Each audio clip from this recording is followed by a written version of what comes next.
لو عندك انصار يا حجة بارينا يا خاتم الأطياب، يا الكسرى وظل عمك دفعوا عليها الباب.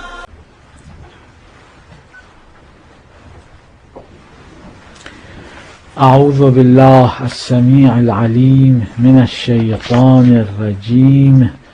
بسم الله الرحمن الرحيم. اللهم لعن أول ظالم ظلم حق محمد وآل محمد عليهم السلام، وآخر تابع له على ذلك. اللهم لعنهم جميعا.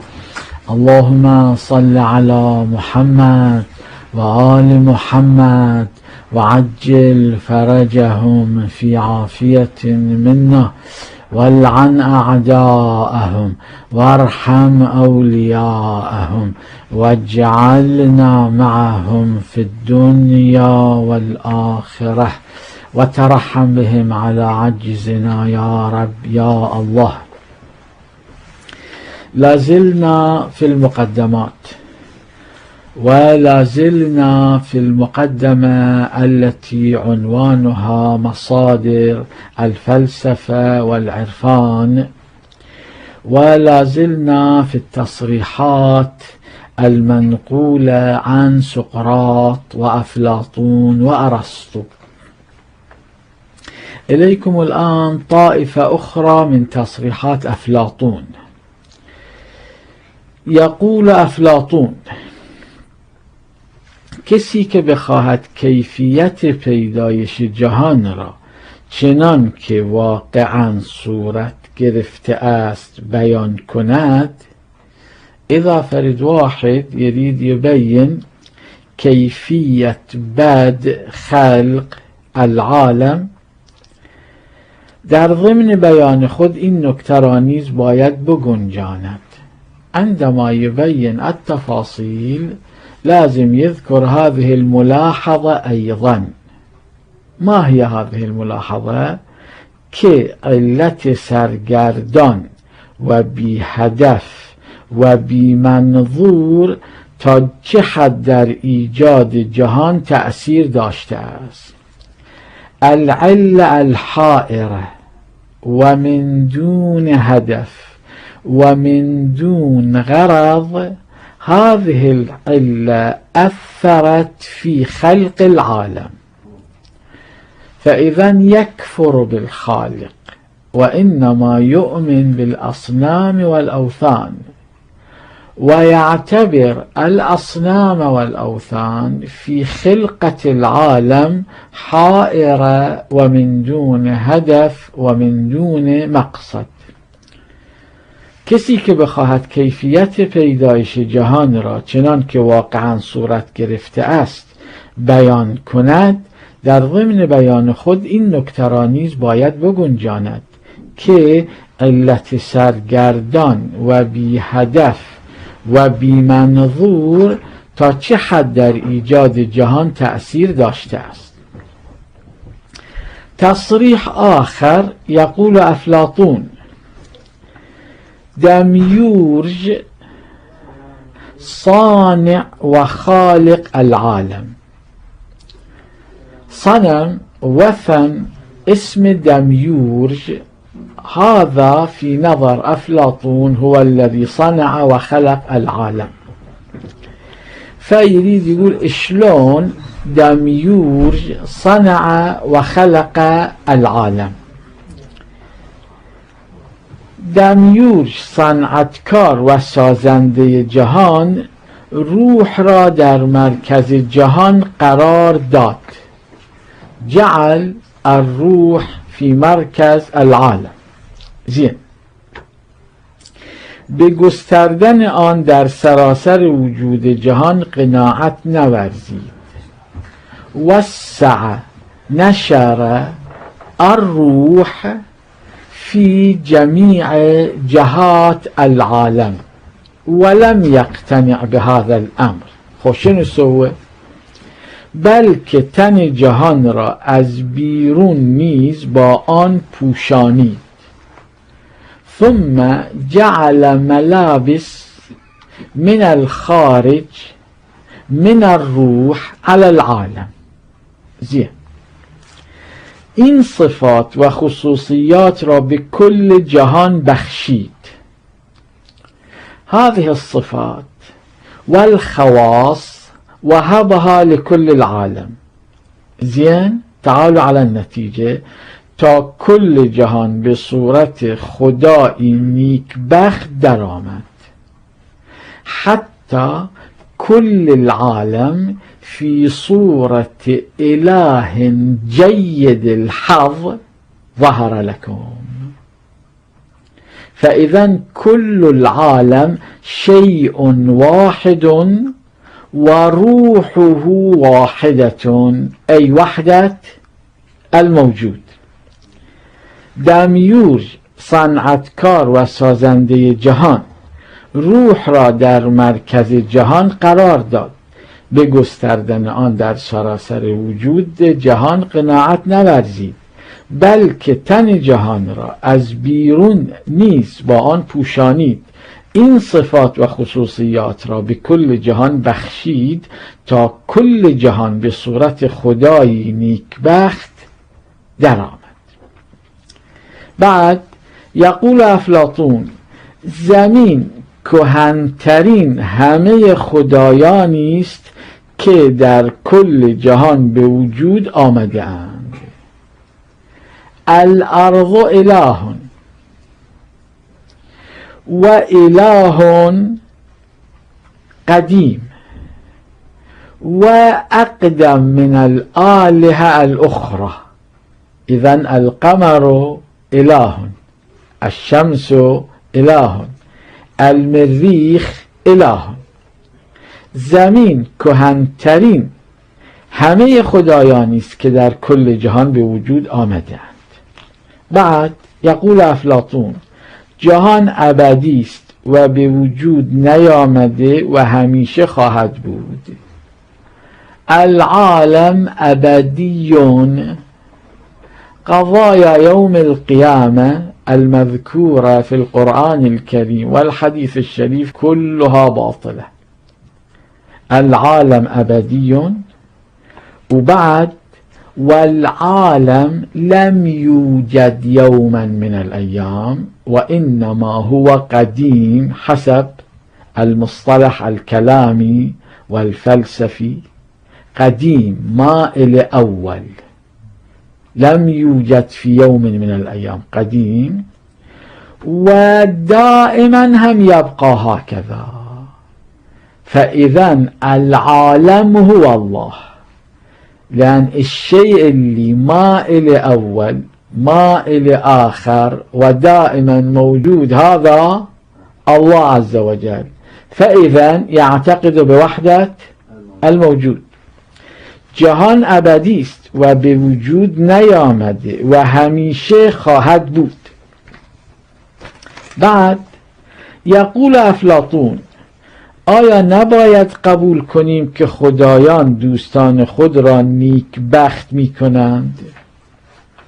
فالتفت الاصنام والاوثان اذا تصير صديق وياهم فيجعلونك جيد الحظ. وهذا الأمر يقيني قطعي جزمي إلى درجة أنه يستعمل الاستفهام الإنكاري في هذا الأمر. يقول: أليست القضية هكذا؟ آیا نباید قبول کنیم که خدایان دوستان خود را نیکبخت می کنند؟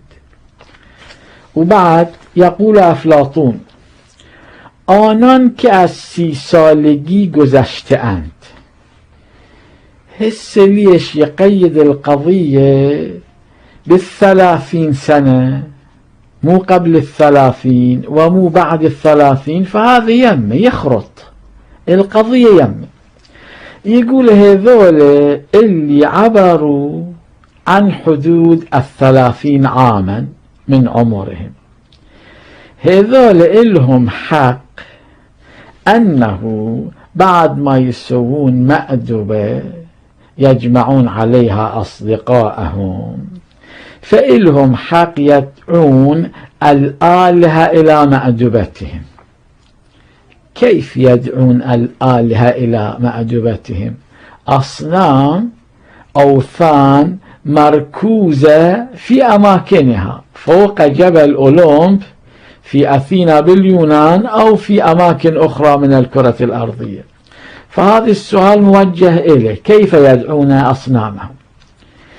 فيتمكنون أن يدعون أصنامهم إلى حضور تلك المأدبة، وبخصوص يدعون ديونيزوس، هذا إله المشروب، إله الخمرة، حتى هذول الأصنام وبخاصة وبصورة خاصة إله الخمرة يحضرون مآدبهم.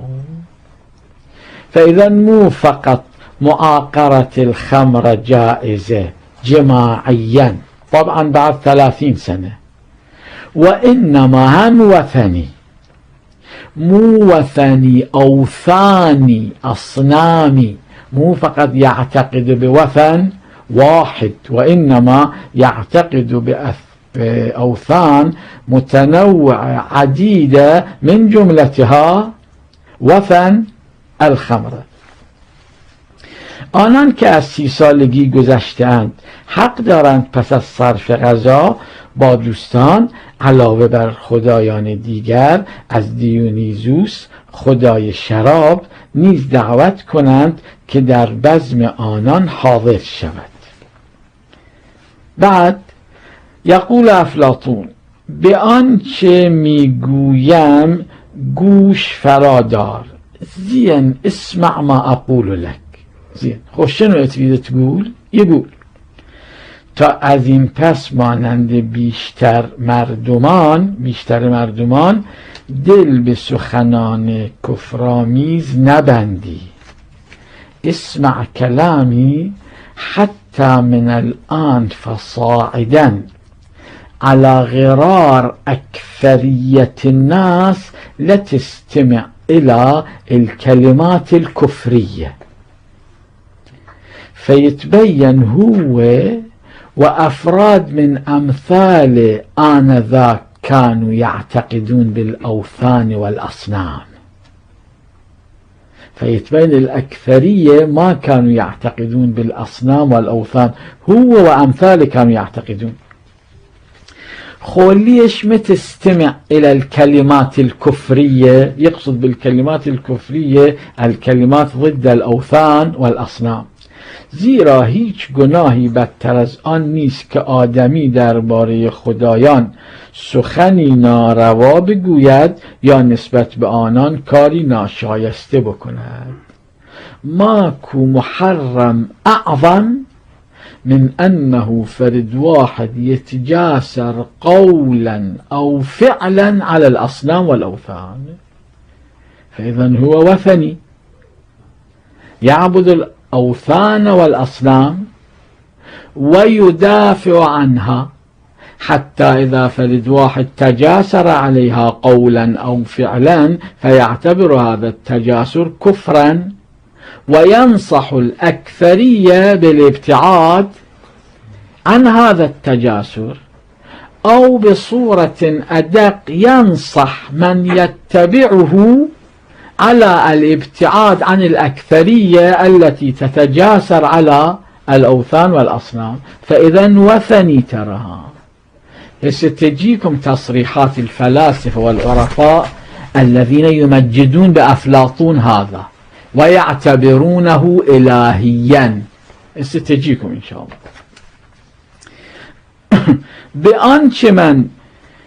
به آنچه میگویم گوش فرادار، تا از این پس مانند بیشتر مردمان دل به سخنان کفرآمیز نبندی، زیرا هیچ گناهی بدتر از آن نیست که آدمی درباره خدایان سخنی ناروا بگوید یا نسبت به آنان کاری ناشایسته بکند. بعد يقول أفلاطون: ای پان گرامی. پان اسم صنم، اسم وثن من أصنامهم وأوثانهم. يقول أيها الصنم المحترم وخدایان دیگر، أيها الآلهة الأخرى الحاضرين في هذا المكان. ای پان گرامی و خدایان دیگر که در این مکان حضور دارید، به درون من زیبایی ببخشید.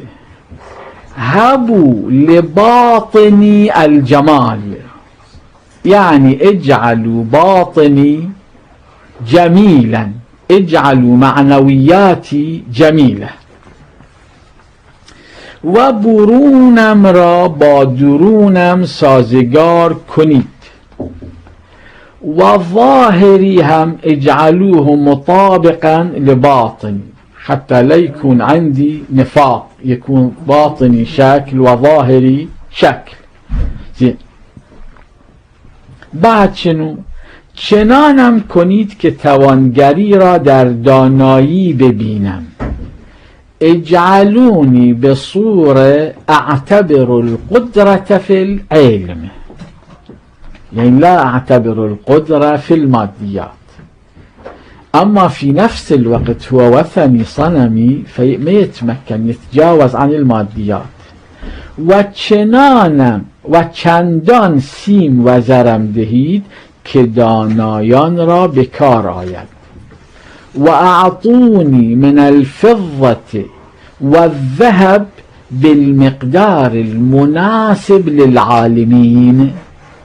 العالم يحتاج إلى الماديات حتى يمشي أمور المتنوعة العديدة، فاعطوني ذهب وفضة بمقدار اللي يناسب العالمين حتى يمشون أمورهم. فإذا هو عابد صنم، مو صنم واحد، وإنما أصنام متنوعة عديدة حاضرين في ذلك المكان. هسه ذلك المكان أين هو ما أدري بالضبط الآن، أما ظاهرا سفوح جبل أولمب في أثينا باليونان. ای پان گرامی و خدایان دیگر که در این مکان حضور دارید، به درون من زیبایی ببخشید و برونم را با درونم سازگار کنید. چنانم کنید که توانگری را در دانایی ببینم و چندان سیم و زرم دهید که دانایان را بکار آید. بعد یقول افلاطون: برای ما اندازه و مقیاس هر چیز خداست، نه چنان که بعضی میپندارند این یا آن آدمی.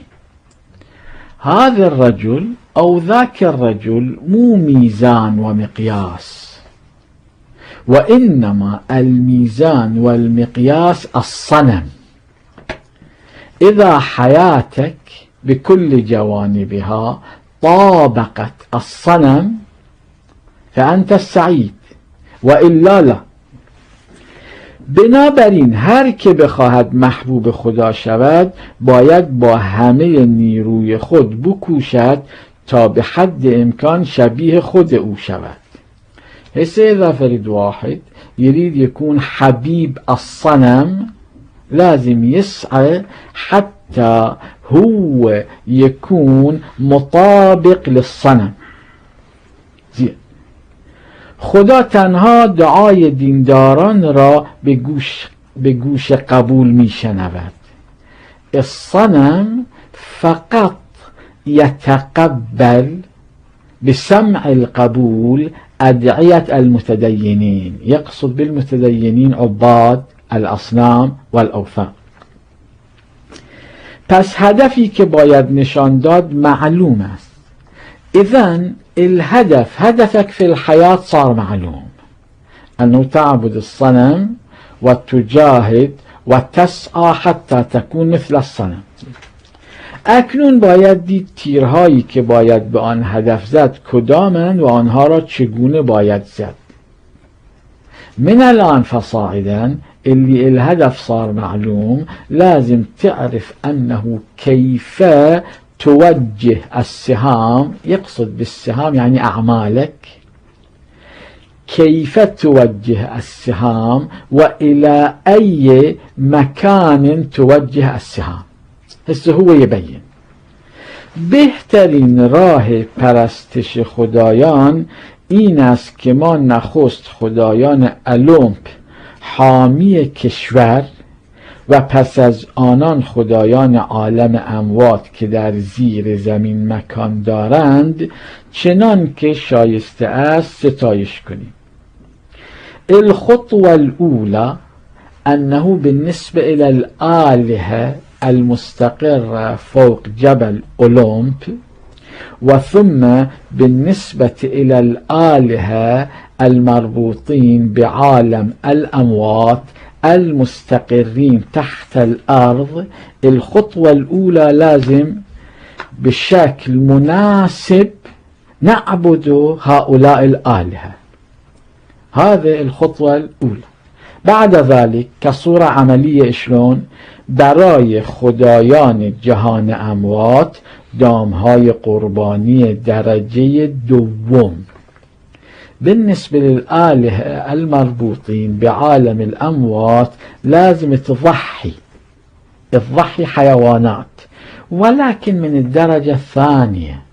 ما أدري يقصد بالدرجة الثانية شنو، يعني من حيث درجة الحيوان، يعني خروف راهي، خروف متوسط، خروف ضعيف، أو يقصد درجة البهائم يعني جمل، بقر، خروف، هالشكل ما أدري.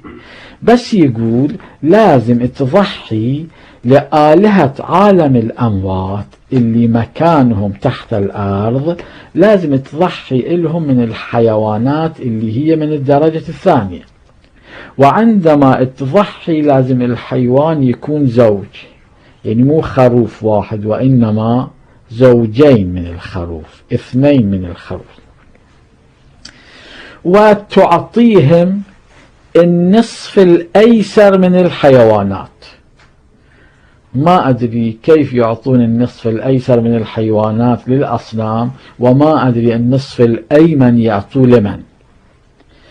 أما بالنسبة للآلهة الأخرى الذين هم أكثر احتراما من آلهة عالم الأموات وأكبر من آلهة عالم الأموات، فهذول لازم هم تضحي لهم زوجين من الحيوانات، ولكن الشق الأيمن تعطي الهذول، والشق الأيسر بعد تتصرف به حسب دستور أفلاطون.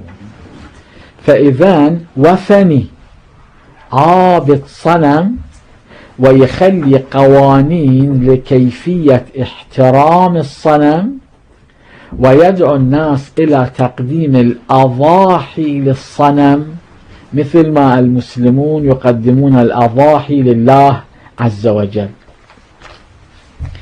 برای ما اندازه و مقیاس هر چیز خداست، نه چنان که بعضی میپندارند این یا آن آدمی. بنابراین هر که بخواهد محبوب خدا شود باید با همه نیروی خود بکوشد تا به حد امکان شبیه خود او شود. خدا تنها دعای دینداران را به گوش قبول می شنود. پس هدفی که باید نشان داد معلوم است. اکنون باید دید تیرهایی که باید به آن هدف زد کدامند و آنها را چگونه باید زد.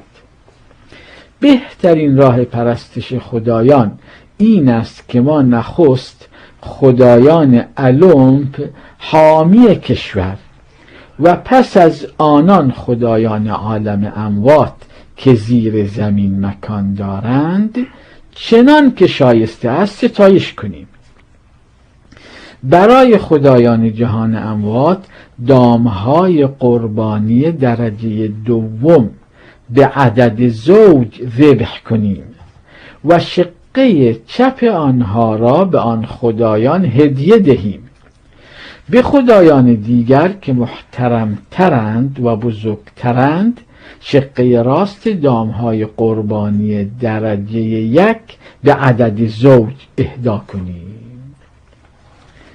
بعد یقول افلاطون: بگذارید کشور خود را به 12 بخش تقسیم کنیم. خلی انقسم وطن اليونان الى 12 قسما، و هر بخشی را تحت حمایت یکی از خدایان یا فرزندان خدایان قرار دهیم. وجعلوا كل قسم من الأقسام 12 تحت حماية أحد الآلهة أو تحت حماية أحد أولاد الآلهة، و برای آنان پرستشگاه های شایسته برپا کنیم.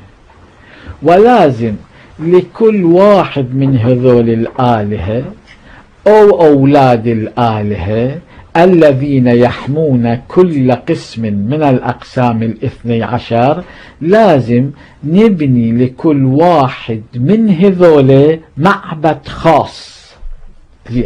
وبعد و هر ماه 2 بار برای نثار قربانی در آن پرستش گاه ها گرد آییم. و لازم شهريا مرتين نجتمع في تلك المعابد للأضاحي لتقديم الأضاحي. دقق النظر، هدف ما از این گرد آمدن ها در مرتبه نخست انجام مراسم دینی و دعا به درگاه خدایان است. خب تجتمعون فيها المعابد لتقديم الأضاحي، بس اكو هدف لكم اعظم من تقديم الأضاحي؟ يقول نعم. في الدرجة الأولى هدفنا تنفيذ المراسيم الدينية في تلك المعابد، وهدفنا الدعاء بالنسبة إلى هذه الأصنام والأوثان.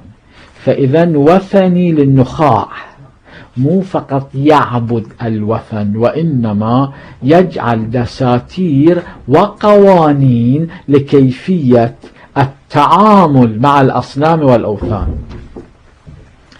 بگذارید کشور خود را به 12 بخش تقسیم کنیم و هر بخشی را تحت حمایت یکی از خدایان یا فرزندان خدایان قرار دهیم و برای آنان پرستشگاه های شایسته برپا کنیم و هر ماه 2 بار برای نثار قربانی در آن پرستشگاه ها گرد آییم.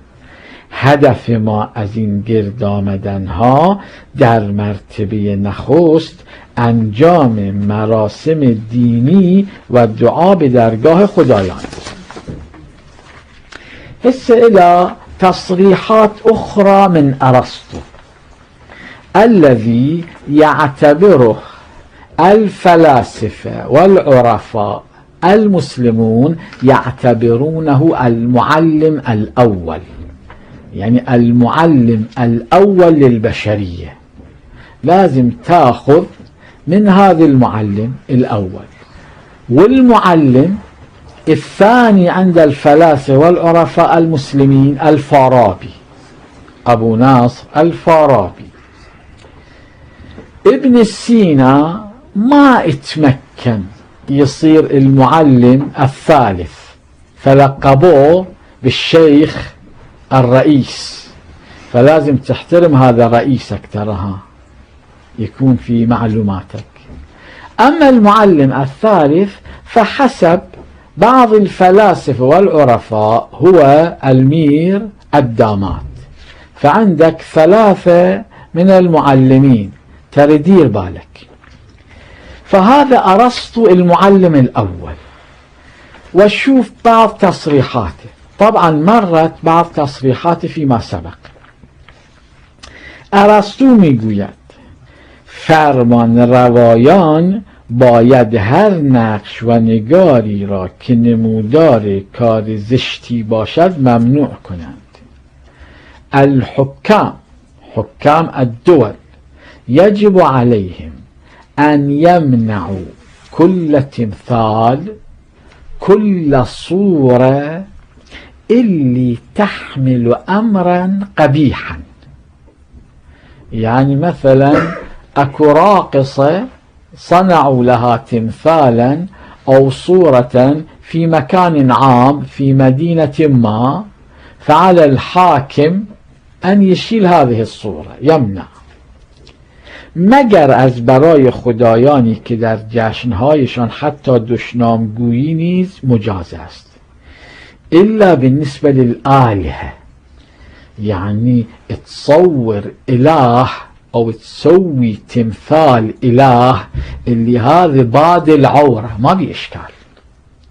وحتى في الاحتفالات التي تحيونها في معابد الأصنام والأوثان كل شيء مجاز، مو ممنوع، حتى الفحش وحتى السباب. يعني بس تروح تحضر احتفال لأحد الأصنام في معبده، فأي شيء اللي تريد تسوي سوي. ومرت تصريحات اللي تقول في احتفالات معابد الأوثان والأصنام كل شيء لك جائز. طبعا ما يقول الزنا، أما يقصد الزنا. ما يقول اللواط، يقصد اللواط. ما يقول شرب الخمر، أما يقصد شرب الخمر. بس هنا فقط يقول السباب والفحش. يعني إذا ردت تسب صديقك في معبد إله معين فمو مشكلة. أما الحاكم يجب عليه أن يمنع كل الصور والتماثيل القبيحة. أما الصور والتماثيل القبيحة للآلهة فلا يحق للحاكم أن يمنعها. فرمان روایان باید هر نقش و نگاری را که نمودار کار زشتی باشد ممنوع کنند، مگر از برای خدایانی که در جشنهایشان حتی دشنامگویی نیز مجاز است. زين. بعد يقول أرسطو دقق النظر، جوانان باید موسیقی فراگیرند. الشباب يجب عليهم أن يتعلموا الموسيقى. وما يقول نوع خاص من الموسيقى، فإذا كل أنواع الموسيقى يجب على الشباب أن يتعلمونها. لا تقول الجاز، أي نوع من أنواع الموسيقى. وما يفيد هذا؟ فشنو يتعلمون؟ بدان گونه که نه همان داور کار دیگران شوند بلکه خود نیز ساز بزنند.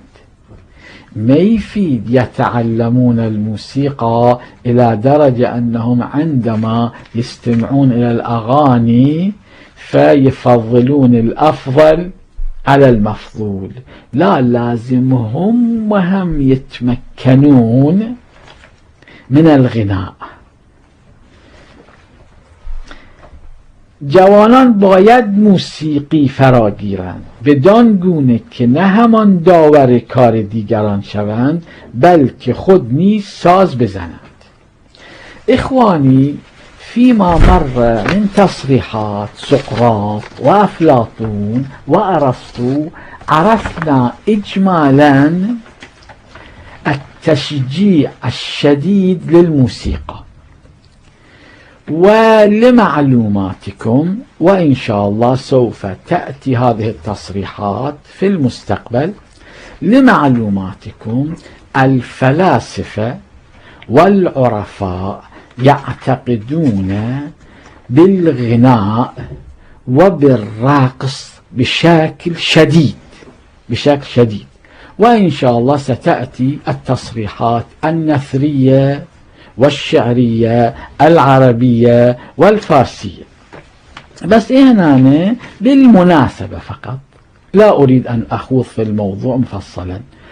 بالمناسبة يجب أن تعلموا أن المعلم الثاني وهو أبو نصر الفارابي عنده كتاب خاص مستقل في الموسيقى، ويجب عليكم راجعوا فهرست مؤلفاته في سيرته. ويجب عليكم أن تعلموا أيضا أن الشيخ الرئيس له أيضا كتاب خاص مستقل في الموسيقى. زين، وتعال على العصر الحاضر الطباطبائي صاحب الميزان، اللي هو هم يعتبر من الفلاسفة وهم يعتبر من العرفاء، وبعض تلامذته يفضلونه على الفلاسفة الآخرين، ويفضلونه على الكثير من العرفاء الآخرين.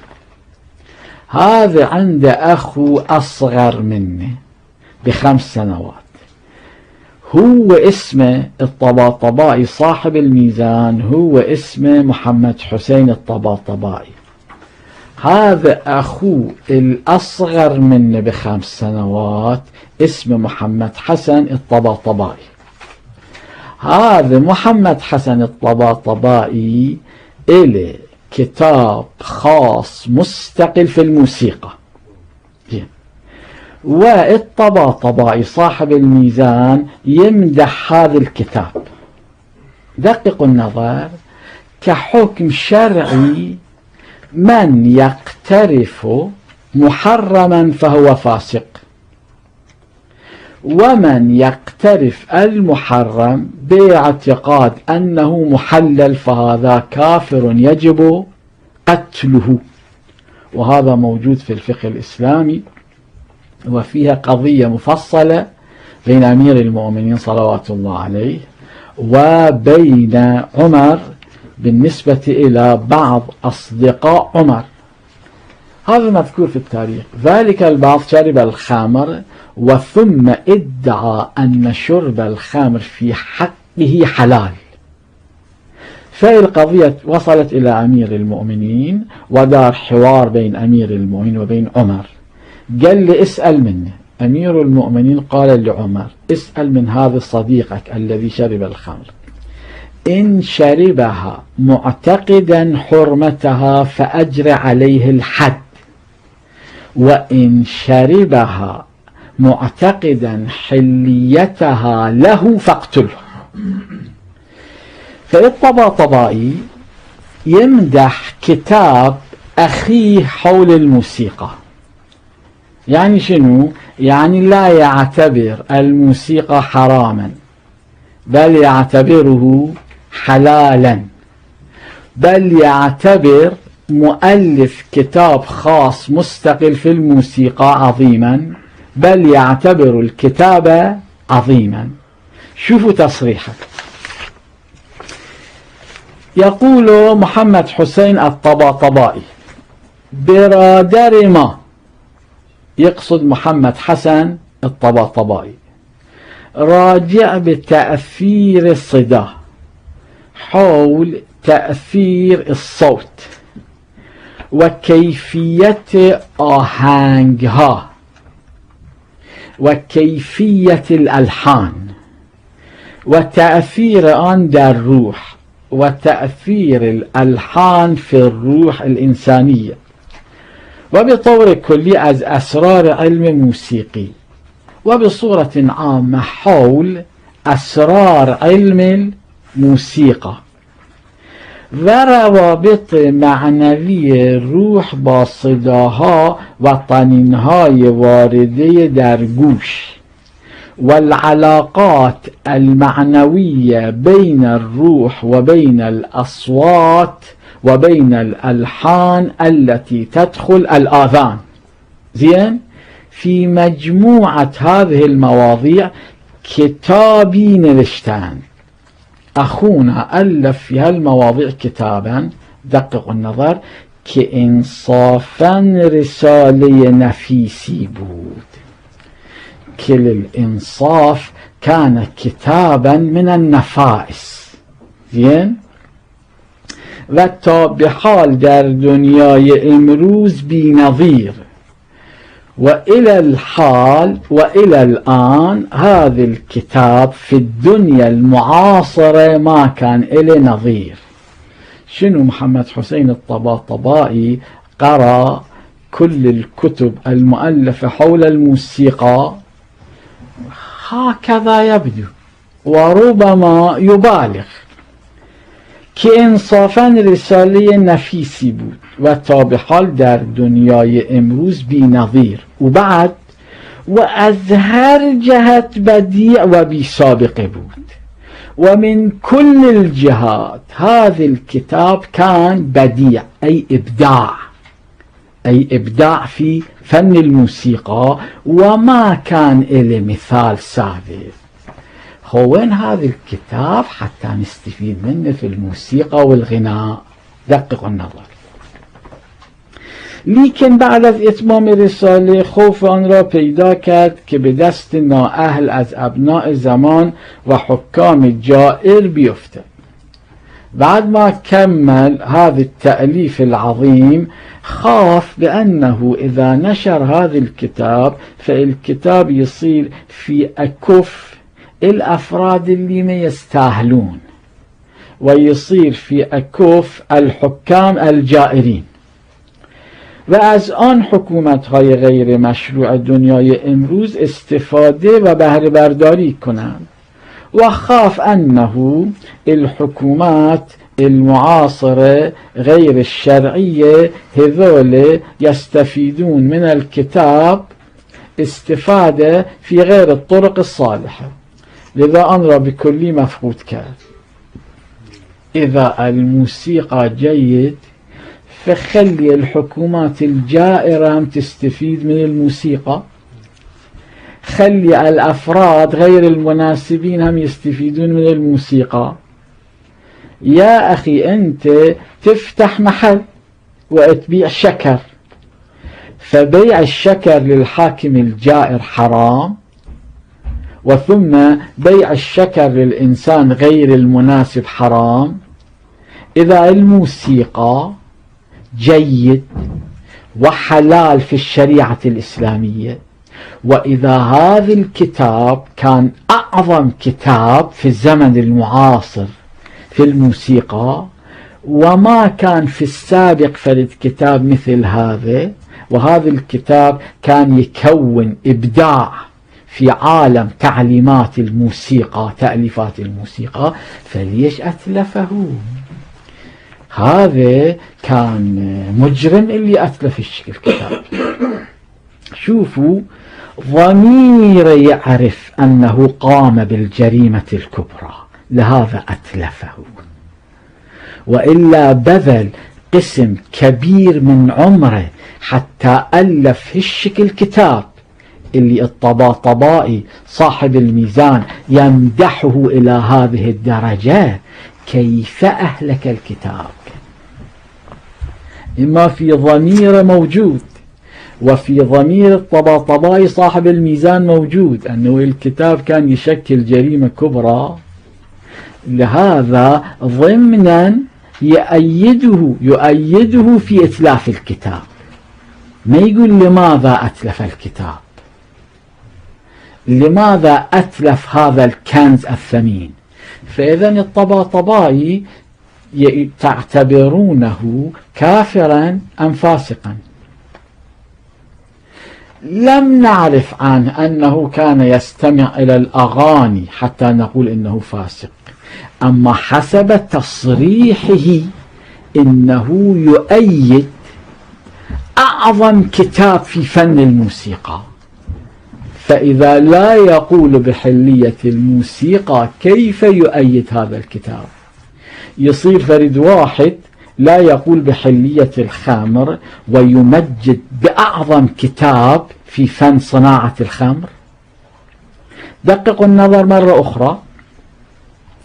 يقول محمد حسين الطباطبائي: برادر ما محمد حسن طباطبایی راجع به تأثیر صدا و کیفیت آهنگ ها و تأثیر آن در روح و به طور کلی از اسرار علم موسیقا و روابط معنوی روح با صداها و طنینهای وارده در گوش کتابی نوشتند که انصافاً رساله نفیسی بود و تا به حال در دنیای امروز بی‌نظیر و از هر جهت بدیع و بی سابقه بود.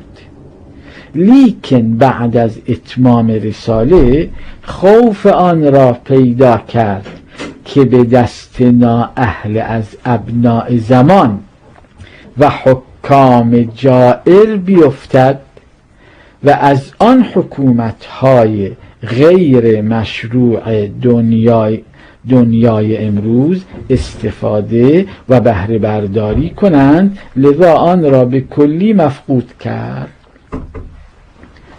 من أين جاءت الموسيقى للأخ الأصغر للطباطبائي وللطباطبائي نفسه؟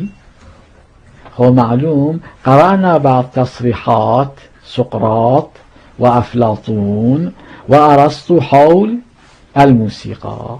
وصلى الله على سيدنا محمد وآله الطيبين الطاهرين ولعنة الله على أعدائهم أجمعين من الآن إلى قيام يوم الدين آمين رب العالمين. اللهم صل على محمد وآل محمد وعجل فرجهم ولعن أعداءهم. سلمكم الله سلمكم الله سلمكم الله سلمكم